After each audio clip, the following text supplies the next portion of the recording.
3 দিন বাকি ছিল সরকারের। 3 দিনের মধ্যে বাংলাদেশের সব লোক বেকার হয়ে যেত এই চুক্তিটা না করলে।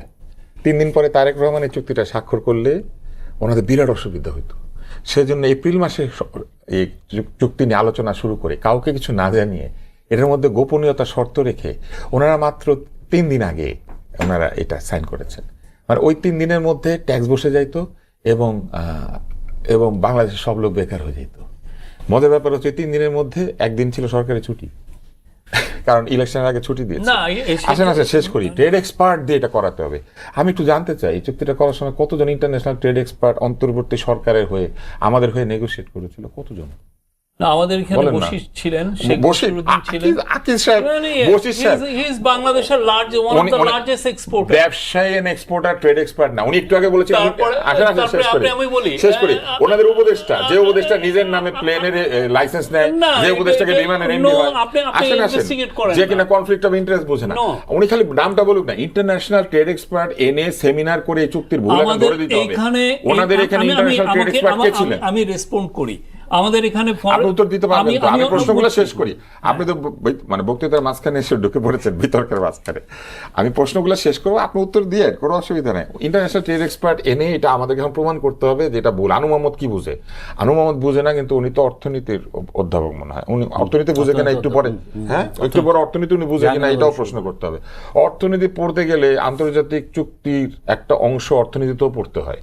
এখন মুশকিলটা কোথায় বুঝি, বাংলাদেশের সাংবাদিক অর্থনীতি বুঝে, চুক্তি বুঝে।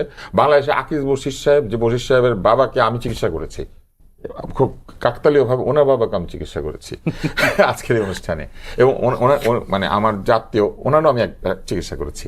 আজকে আমি ওনাদের 3 জনেরই পরিবারের কাউকে না কাউকে চিকিৎসা করেছি। বশির সাহেব হচ্ছেন ইন্টারন্যাশনাল ট্রেড এক্সপার্ট, এটা আমাদেরকে আজকে বিশ্বাস করতে হবে। জি জি, হ্যাঁ। তাহলে বাংলাদেশে এরকম ইন্টারন্যাশনাল ট্রেড এক্সপার্ট কয়েক হাজার আছে। শুধু বশির সাহেব ওনাদের উপদেষ্টা, উনি শুধু। আচ্ছা, তারপরে হলো এখানে একটা এক্সিট ক্লজ আছে। আমেরিকা ট্রাম্পের সাথে আপনি চুক্তি করবেন, এক্সিট ক্লজ দিয়ে বাইরে হয়ে যাবেন, যেটা মাথার ঠিক আছে কিনা সেই নিয়ে সন্দেহ আছে। আচ্ছা, এবং শুধু তাই না, এই চুক্তিটা না করলে বাংলাদেশে হাজার হাজার লোক বেকার হয়ে যেত। আমার পাশে বসা ভদ্রলোক এটাও বলেছিলেন যে বাংলাদেশে জবের বন্যা বয়ে যাবে। অবশ্যই। বন্যা কোথায়? আমি তো দেখলাম আমাদের নদীতে বন্যা হইতো, এটা ছাড়া বাংলাদেশে নতুন কোনো বন্যা হয় নাই। বাংলাদেশে একজন ছিলেন রেজওয়ানা চৌধুরীর বন্যা, আরেকজন হচ্ছেন আমাদের নদীতে বন্যা, আরেকজন হচ্ছে জবের বন্যা। আমার পাশে বসে আছেন, লাখ লাখ জবের বন্যা বয়ে যাবে। এবং আমাদের প্রধান উপদেষ্টা বলেছিলেন এখন শুধু দরখাস্ত এসেছে, এর পরের বছর হবে মানে চাকরি। হ্যাঁ, এগুলোর কোনো ব্যাখ্যা আছে? এগুলা হয় মিথ্যা, নাইলে প্রোপাগান্ডা, নাইলে আমাদেরকে ভুলানোর জন্য একটা বিষয়।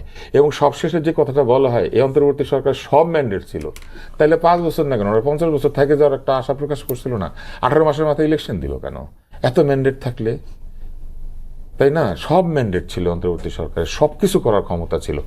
সবকিছু করার ক্ষমতায় যদি অন্তর্বর্তী সরকারে থাকে, তাহলে যে রাষ্ট্রপতিকে ওনারা অপমান করেছে, রাষ্ট্রপতিকে দোষর বলেছে, রাষ্ট্রপতি চাকরি খেয়ে ফেলতে চেয়েছে, এনসিপি দিয়ে রাষ্ট্রপতিকে ঘেরাও করেছে, তখন এনসিপি ছিল কিনা আমি জানি না, মানে ওই নেতারা ঘেরাও করেছিল, সেই রাষ্ট্রপতির অধ্যাদেশ জারি করে গণভোট করেছে, তাহলে রাষ্ট্রপতিকে এত দরকার ছিল না? এই সরকারের না সকল ম্যান্ডেট ছিল, তাহলে স্বৈরাচারের constitutional mechanism. Wow, constitutional mechanism কে এখন ওনারা এইবার আসে, এই গভর্নমেন্টকে এভরি রাইট দিয়েছে, এভরি ম্যান্ডেট দিয়েছে। আমি একটা জোকস পড়ছিলাম, সেই জোকসের মধ্যে একটা জায়গা ছিল, কেউ বলেছে ওয়াও আর কি, তার একজন বলছে এটা ওয়াও না, এটা আরবিতে লিখছে, এটা আলিফ। প্রবলেমটা হইতেছে সরল জিনিস বুঝে না, এটা হচ্ছে সমস্যা। অন্তর্বর্তী সরকারের সকল ম্যান্ডেট ছিল, এটা ওনারা বলছেন। অন্তর্বর্তী সরকারের সকল ম্যান্ডেট যদি থেকেই থাকে, তাইলে ওনারা এই ম্যান্ডেট থাকা অবস্থায় ওনারা এই রাষ্ট্রপতির অধ্যাদেশের বলে